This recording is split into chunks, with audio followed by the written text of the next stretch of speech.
Welcome back to Passport to Flavor with me, Chef Ripley.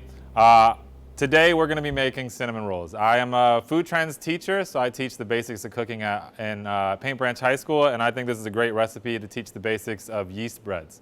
Also, as a personal story, I think this might have been one of the first recipes I made. My grandmother, anytime we went up to New York to visit, she would always have us make cinnamon rolls for our last day there. So right now what I have is some milk that's warm.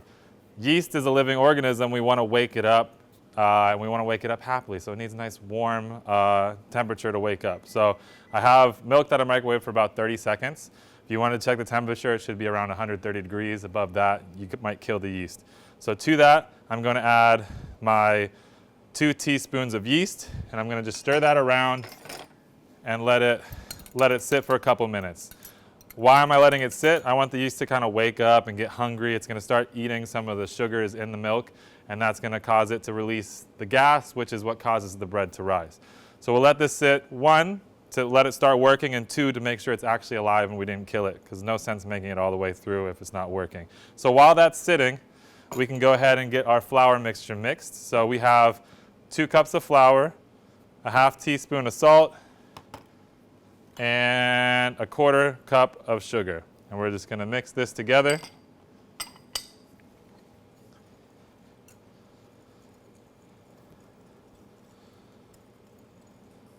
We'll put this to the side, and we'll make our filling as well. Our filling for this recipe is brown sugar and cinnamon. That's something a little different than what my grandmother used to do. She used to use white sugar. I like brown sugar. It's got a little bit more of a more flavor, more pronounced flavor to it. So once again, we'll just mix 2 teaspoons of cinnamon and a ¼ cup of brown sugar together. And don't worry if it's not perfectly together. Some people like to sprinkle the cinnamon on first and then the sugar on second. What's the point? Just mix them together. It's going to end up being in the same spot at the end.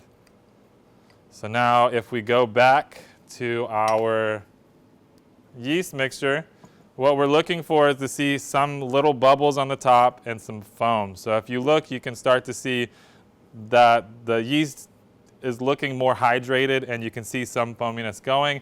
A lot of recipes tell you to wait the whole 5 minutes to see, but I can see it's awake. We're just going to go ahead and move on. I'm going to add 3 tablespoons of oil and 1 egg.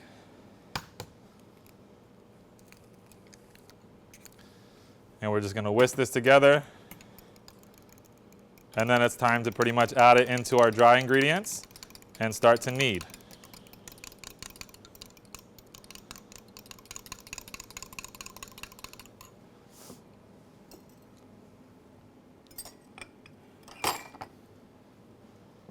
Okay, so we have our flour, sugar, and salt mixture, and then here we have some eggs, our oil, our yeast, and our milk. We're going to pour that into here and then start to stir it a little bit.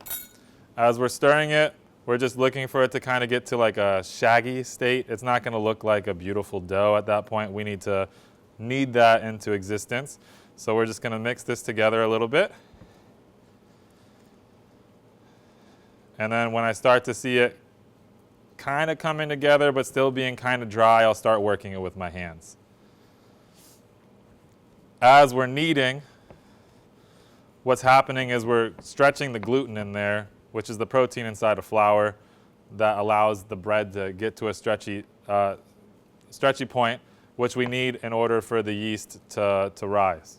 So now at this point, you can see it's still kind of wet and dry-ish. It's not a full, beautiful ball of dough. So we are just going to take our hands and just fold it in half multiple times until we can see a dough ball form. And I can already tell that this seems a little too wet. Sometimes your measurements are a little bit off, so you might need to add a little bit more flour to it.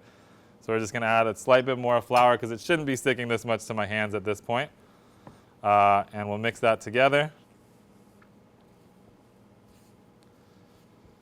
Yeah, there we go. Now it's getting a little bit more smooth. Yes, I have some sticky parts already on my hand, but it's coming together more into the ball that we're looking for. Just going to add a hair bit more flour just to dry up those areas that were stuck to my hand. and we'll knead this together until we have a pretty smooth ball. And then a lot of people, when they make cinnamon rolls, they let it rise for about an hour. At this stage, I don't have that time when I cook with my students. We only have 45 minutes, 2 days in a row. It's impossible to do that. So usually what I do is I just put this, I have them roll it out, which is what I'm going to show you now, and then we'll put it in the fridge. You can leave the dough in the fridge for a day or two and then just get it out at least an hour before you're ready to bake it.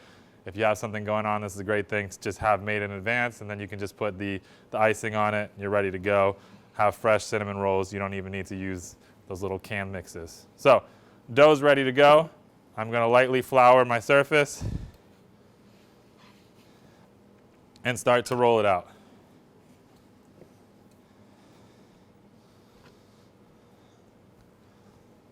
Now we're going to roll this out. My tip for rolling, I always tell my students, is you never want to be in a situation where the dough is kind of sticking to the pan. It's too late at that point. So as you roll it, I always lift up and turn 90 degrees just so I know that it's not sticking to the pan, or sticking to the cutting board. If it's sticking to the cutting board, we know it's too late. You can see it's sticking to this rolling pin. Sometimes your doughs just don't work the way you want them to, but we'll make it through. So we're just rolling it out, picking it up and turning it. A lot of people, they go back and forth like this, and as you're pushing out, you're also pulling the dough back in, which is not what you want to do, because that's just making the process take longer. So now that I know it's not sticking, I'm just trying to get it about the size of this cutting board, 9 by 13-ish, and we are going to fill it, okay? Just want to check and make sure it's not sticking anywhere, because I can still flour it if necessary.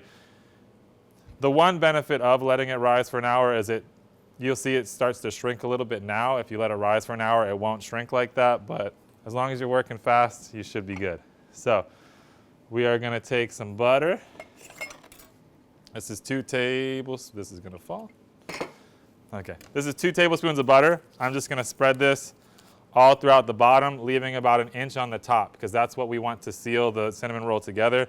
If we put butter on there, it's not going to stick as we seal it. So just spread it out, and this is going to help the cinnamon and sugar mixture stick onto the dough.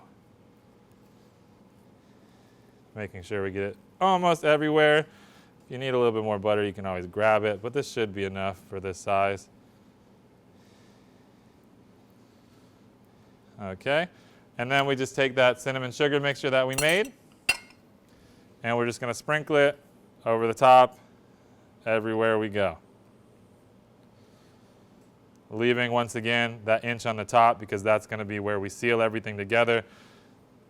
If you do that, it might unravel. It'll still taste good, but it's not going to be that perfect roll that you're looking for.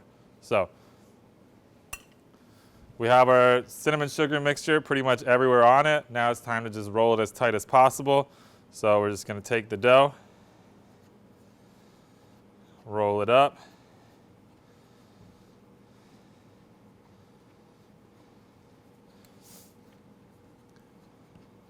and then when we come to the end, we're going to just pinch it together with our fingers. If you see it's not sticking, you can wet your hands a little bit. But like I said, if it unrolls in the oven, it's still going to taste really good. So no issues there. So now we have a snake of a cinnamon roll, and it's time to get it into the pan. And one thing my students hate is having to clean pans after they cook. It's the worst part of the class, but it's still, a necessary part to learn the basics of cooking. When you get the chance and you want to make your life easier, just use disposable pans.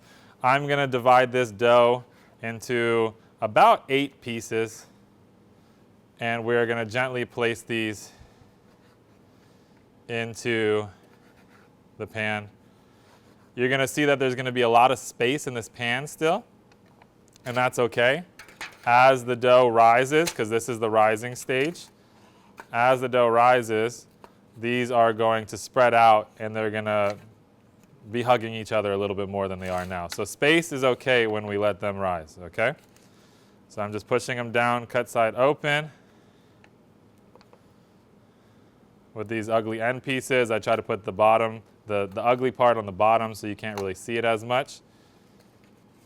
And now, what you would do is one, if you're cooking it right away, let it rise for about an hour. You're gonna see it double in size until it looks something like this one over here. Or you could put it in the fridge for a day or two, and then as long as you get it out about an hour before you bake it to get the chill off and to do that second rise, it'll come up and look like this. At this point, you put it in the oven. We'll put that in there for about 15 minutes at a 350-degree oven, and when they are done, we'll have some beautiful cinnamon rolls that look like this, which is missing one key thing, which is the topping, the icing. So let's go ahead and make that. It's not the healthiest thing, but it's a very simple thing to make. So the last part of this recipe is making the icing. People have different ways of making icing. You can make it with cream cheese, frosting, or whatever. But when I first teach this to my students, I want something simple and easy. So we're just doing confectioner's sugar. This is about a cup of confectioner's sugar, and I have 2 teaspoons of milk. We're just gonna dump this in and mix it together.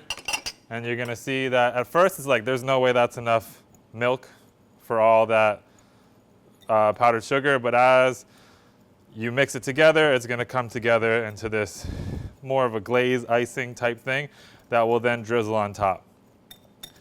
I always let my cinnamon rolls cool for about 5 minutes before I do that. If you dump this on right away, it's gonna kind of like melt the sugar more and become kind of translucent, which isn't the prettiest thing to have on top of the cinnamon rolls. So we'll just gently drizzle this over the top. These have been sitting for 5 minutes, so we can do that.